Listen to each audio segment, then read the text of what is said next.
भारत के हर घर में, हर फर्स्ट एड बॉक्स में, हर स्कूल, हॉस्पिटल और क्लिनिक में एक बोतल जरूर होती है डेटॉल। लेकिन क्या आपने कभी सोचा है कैसे डेटॉल सिर्फ एक एंटीसेप्टिक नहीं बल्कि एक आदत बन चुका है? असल में इस छोटी सी बोतल के पीछे छुपी है एक कमाल की कहानी, एक ऐसी कहानी जिसने लाखों लोगों की जान बचाई, जो दुनिया की सबसे बड़ी जंग वर्ल्ड वॉर में सैनिकों का सबसे भरोसेमंद साथी बना। और सबसे इंटरेस्टिंग बात, जिस कंपनी ने इसे बनाया उसकी शुरुआत एक गरीब आदमी ने की थी जो पहले आटे की चक्की चलाता था। तो चलिए शुरू करते हैं 100 साल से भी ज्यादा पुरानी भरोसे की कहानी, यानी डेटॉल की कहानी।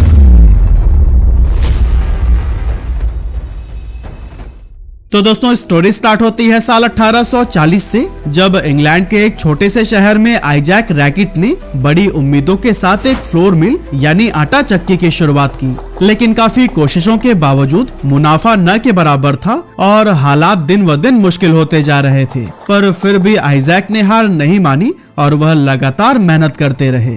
उसी दौरान उन्हें रियलाइज हुआ कि ज्यादातर लोगों के बीच हाइजीन और साफ सफाई को लेकर कोई अवेयरनेस नहीं है। ऐसे में उन्होंने सोचा कि क्यों ना कुछ ऐसा बनाया जाए जिससे साफ सफाई भी आसान हो जाए और लोगों को इसकी इम्पोर्टेंस भी पता चले। इसी विजन के साथ उन्होंने रैकेट एंड सन्स नाम की एक कंपनी बनाई, जहां वह स्टार्च, नील और घर में यूज होने वाले कई तरह के क्लीनर्स बनाने लगे। इन प्रोडक्ट्स की क्वालिटी इतनी कमाल की थी कि जल्द ही इसने लोगों के घरों में जगह बनाना शुरू कर दिया। 1880s तक इंग्लैंड में रैकेट का नाम हर घर तक पहुंच चुका था। लोग इन प्रोडक्ट्स को सिर्फ साफ सफाई का सामान नहीं बल्कि अपने घर की सेहत का हिस्सा मानने लगे थे। सब कुछ सही चल रहा था, कंपनी भी ग्रो कर रही थी, लेकिन असली गेम चेंजर आया 1929 में, जब एक साइंटिस्ट डॉक्टर विलियम रेनॉल्ड्स ने रैकेट कंपनी को ज्वाइन किया। असल में उस समय मेडिकल दुनिया की सोच कुछ और ही थी। लोग मानते थे कि बीमारियां सिर्फ शरीर के अंदर की गड़बड़ियों से होती है, जैसे कि डाइजेशन या फिर इंटरनल वीकनेस। इसीलिए ज्यादातर डॉक्टर्स बीमारियों को ट्रीट करने में लगे रहते थे, न कि प्रिवेंट करने में। लेकिन डॉक्टर रेनॉल्ड्स का मानना बिल्कुल अलग था। वो कहते थे कि बीमारियां बाहरी इन्फेक्शन से भी आती हैं। और उस टाइम एक बहुत ही खतरनाक इन्फेक्शन था प्यूरेपेरल सेप्सिस, जो कि बच्चों को जन्म देने के बाद महिलाओं को होता था। ये इन्फेक्शन इतना खतरनाक था कि 1930s में इससे हर साल लाखों महिलाओं की मौत हो रही थी। अब मार्केट में फिनाइल, मर्क्यूरिक क्लोराइड और फार्मालिन जैसे कीटाणुनाशक अवेलेबल थे, लेकिन उनके साथ कई तरह की प्रॉब्लम्स भी थी, जैसे कि उनकी स्मेल बहुत तेज होती थी जिससे मरीजों को चक्कर आने लगते थे, स्किन पर जलन और इनफैक्ट कुछ केसेस में तो बर्न तक हो जाते थे। और सबसे बड़ा खतरा पता है, ये कंपाउंड ह्यूमन टिश्यूज के लिए भी सेफ नहीं थे और कुछ में तो कैंसर कॉजिंग एलिमेंट्स भी पाए गए थे। अब ऐसे में डॉक्टर रेनॉल्ड्स ने एक मिशन शुरू किया कि एक ऐसा कीटाणुनाशक बनाना है जो पावरफुल भी हो और सेफ भी, मतलब बैक्टीरिया को भी मारे, इंसानी स्किन पर इरिटेशन ना करे, हॉस्पिटल्स में रोज यूज किया जा सके और सबसे इम्पोर्टेंट चाइल्ड बर्थ के बाद होने वाले इन्फेक्शंस को भी रोकने में मदद करे। रेनॉल्ड्स ने अपनी रिसर्च एकदम बेसिक से स्टार्ट की। हर केमिकल कंपाउंड को अलग अलग तरीके से टेस्ट किया, फॉर्मूलाज को बार बार बदला और दिन रात एक्सपेरिमेंट करते रहे। और फिर कई महीनों की मेहनत और सैकड़ों एक्सपेरिमेंट्स के बाद आखिरकार उन्होंने वो एंटीसेप्टिक लिक्विड बना ही लिया जो कि ऊपर डिस्कस किए गए सभी प्रॉब्लम्स का सलूशन लेकर आया। और फिर रैकेट ने इसी पावरफुल फार्मूला को ही नाम दिया डेटॉल। अब प्रोडक्ट तो तैयार था, लेकिन रियल वर्ल्ड टेस्टिंग बाकी थी। डॉक्टर रेनॉल्ड्स और रैकेट की टीम ने सोचा कि टेस्ट वहीं करेंगे जहां इसकी सबसे ज्यादा जरूरत है, यानी कि मैटरनिटी वार्ड, जहां प्यूरिपेरल सेप्सिस सबसे कॉमन था। और फिर 1933 में लंदन के क्वीन चार्लोट मैटरनिटी हॉस्पिटल में शुरू हुआ डेटॉल का पहला ट्रायल। और दोस्तों आपको बताते चलें कि ये हॉस्पिटल उस टाइम पर चाइल्ड बर्थ केयर के लिए काफी फेमस था। यहाँ के डॉक्टर्स और नर्सेस को क्लियर इंस्ट्रक्शंस दिए गए कि डेटॉल का यूज डिलीवरी के पहले और बाद में हाथ धोने के लिए, इंस्ट्रूमेंट्स को सैनिटाइज करने के लिए और वार्ड की साफ सफाई में किया जाएगा। और दोस्तों इन स्टेप्स को लेने के बाद से जो हुआ वो किसी मेडिकल मिरेकल से कम नहीं था। सिर्फ 2 सालों के अंदर ही प्यूरेपेरल सेप्सिस के केसेस में 50% से भी ज्यादा की गिरावट आ गई। डॉक्टर्स ने तो खुले शब्दों में कहा कि Dettol is a game changer. अब शुरुआत में डेटॉल सिर्फ फार्मेसीज में ही मिलता था, मतलब बिना डॉक्टर के प्रेस्क्रिप्शन के इसे कोई नहीं खरीद सकता था। लेकिन जब ये साइंटिफिकली प्रूव हो गया कि डेटॉल ना सिर्फ इफेक्टिव है बल्कि सेफ भी है, तो फिर रैकेट ने एक बड़ा डिसीजन लिया और डेटॉल को आम लोगों के लिए भी ओपन कर दिया गया, जिससे कि यह मेडिकल, सुपरमार्केट्स और जनरल स्टोर्स पर भी मिलने लगा। और फिर 1930 से 1940 के बीच यह bottle Australia, New Zealand, south Africa, Canada और साउथ अमेरिका जैसे देशों में भी यूज किया जाने लगा। इसी बीच 1936 में डेटॉल इंडिया भी पहुंचा था, लेकिन यहाँ का सफर आसान बिल्कुल भी नहीं था, क्योंकि उस दौर में यहाँ हाइजीन को लेकर अवेयरनेस ऑलमोस्ट जीरो थी और लोग जख्मों पर नीम की पत्तियां, हल्दी या फिर घर के पुराने नुस्खे लगाना ही ज्यादा भरोसेमंद मानते थे। डेटॉल को लोग अंग्रेजों की दवा कहते थे और सोचते थे कि पानी के जैसा दिखने वाला ये लिक्विड आखिर क्या ही काम करेगा। उस समय तो हालत ये थी कि ज्यादातर गाँव में ना तो डॉक्टर्स थे, ना प्रॉपर हॉस्पिटल्स, और जो डॉक्टर्स थे भी वो किसी नए प्रोडक्ट को अपनाने में काफी हिचकिचाते थे। ऊपर से डेटॉल इम्पोर्टेड प्रोडक्ट था, यानी कॉस्ट भी लोकल एंटीसेप्टिक से कहीं ज्यादा। और तो और चाइल्ड बर्थ केयर भी अक्सर लोकल दाइयों के हाथ से होती थी, जो डेटॉल जैसे एंटीसेप्टिक को बिल्कुल भी जरूरी नहीं मानती थी। लेकिन फिर भी रैकेट पीछे नहीं हटा। कंपनी ने धीरे धीरे एजुकेशनल कैंपेन्स, हॉस्पिटल्स और डॉक्टर्स के जरिए लोगों को समझाना शुरू किया।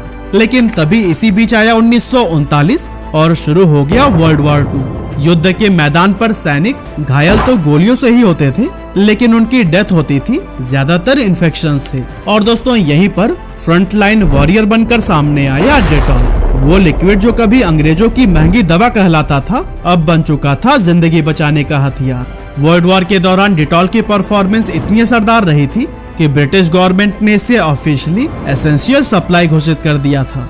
मतलब कि अब डेटॉल हर सोल्जर की मेडिकल किट और हर वॉर हॉस्पिटल का एक जरूरी हिस्सा बन गया था।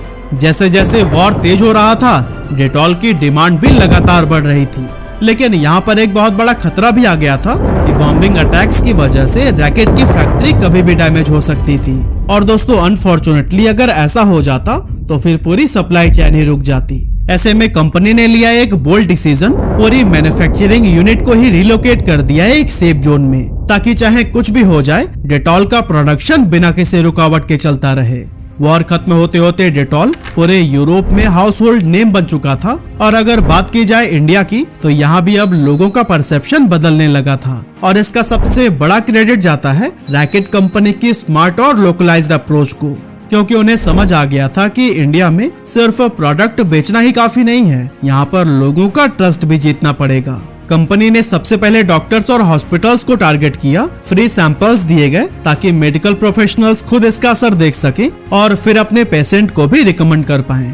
और दोस्तों इस स्ट्रैटेजी ने डेटॉल को ग्रेजुअली हर घर तक पहुंचा दिया, क्योंकि जहां कभी लोग नीम और हल्दी की ट्रीटमेंट लेते थे, अब वहीं पर लोग कहने लगे डेटॉल लगाओ, इन्फेक्शन भगाओ। वर्ल्ड वॉर के बाद जिस तरह से इंडिया में डेटॉल की डिमांड बढ़ रही थी, उसे देखते हुए रैकेट ने एक बड़ा स्टेप लिया और 1945 में भारत में डेटॉल की पहली फैक्ट्री खोल दी गई।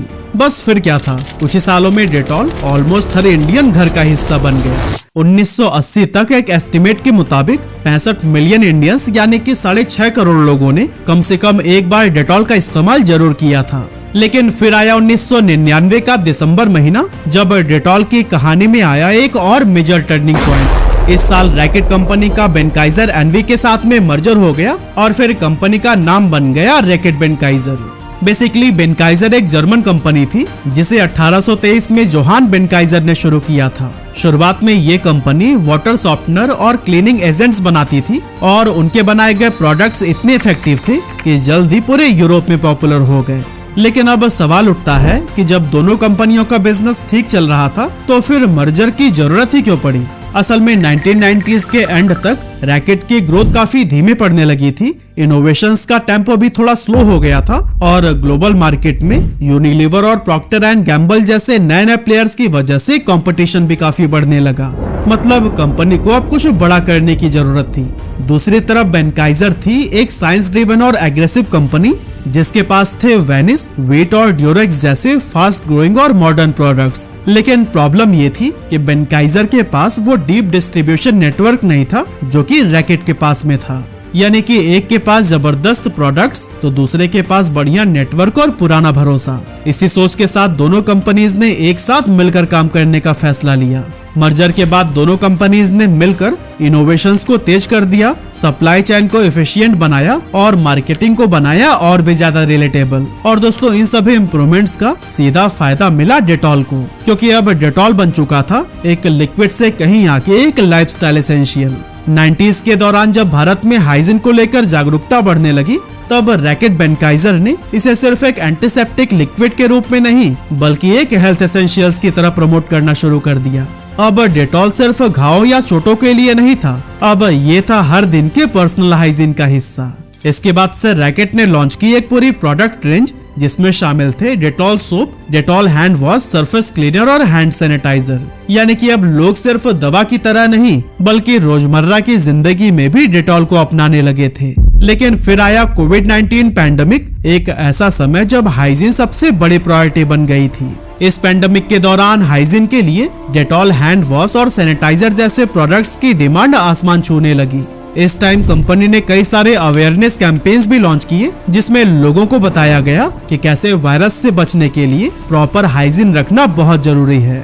डेटॉल ने WHO की गाइडलाइंस को फॉलो करते हुए प्रोडक्ट्स बनाए और बड़े लेवल पर प्रमोट भी किया ताकि लोग समझ पाएं कि इन प्रोडक्ट्स का साइंटिफिक बेस कितना स्ट्रॉन्ग है। इतना ही नहीं, डेटॉल ने एक बहुत ही इमोशनल और इंस्पायरिंग कैंपेन भी लॉन्च किया जिसका नाम था डेटॉल सैल्यूट्स। इन कैंपेन में उन कॉमन हीरोज को सैल्यूट किया गया जो पैंडेमिक के दौरान साइलेंटली दूसरों की मदद कर रहे थे, जैसे कि डिलीवरी बॉयज, क्लीनर्स, नर्सेज और लोकल हेल्पर्स।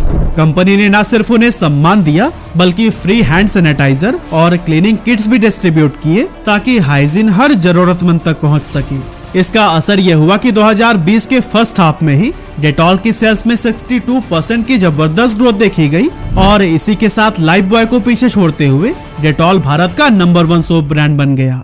लेकिन दोस्तों, जहां सक्सेस होती है वहीं शुरू होती है असली टेस्टिंग, और डेटॉल के साथ भी कुछ ऐसा ही हुआ। जब डेटॉल की डिमांड रिकॉर्ड तोड़ रही थी तब शुरू हुआ एक लीगल वॉर, और सामने कोई और नहीं बल्कि उसका सबसे बड़ा कॉम्पिटिटर लाइफ बॉय था। असल में हुआ कुछ यूं कि रैकेट बेनकाइजर ने डेटॉल हैंड वॉश के एक टीवी एड में ऐसा साबुन दिखाया जो कि लुक्स वाइज काफी हद तक लाइफ बॉय जैसा ही लग रहा था। इस एड में मैसेज था कि डेटॉल हैंड वॉश साबुन की तुलना में बैक्टीरिया को मारने में ज्यादा इफेक्टिव है। अब लाइफ बॉय ये देखकर भड़क गया, उन्होंने इस पर स्ट्रॉन्ग ऑब्जेक्शन उठाई और डायरेक्टली रैकेट पर मिसलीडिंग एडवर्टीजमेंट का केस ठोक दिया। उनका कहना था कि ये सिर्फ एक एड नहीं, ये हमारे सालों से बनाए गए ट्रस्ट और रेप्यूटेशन पर सीधा हमला है।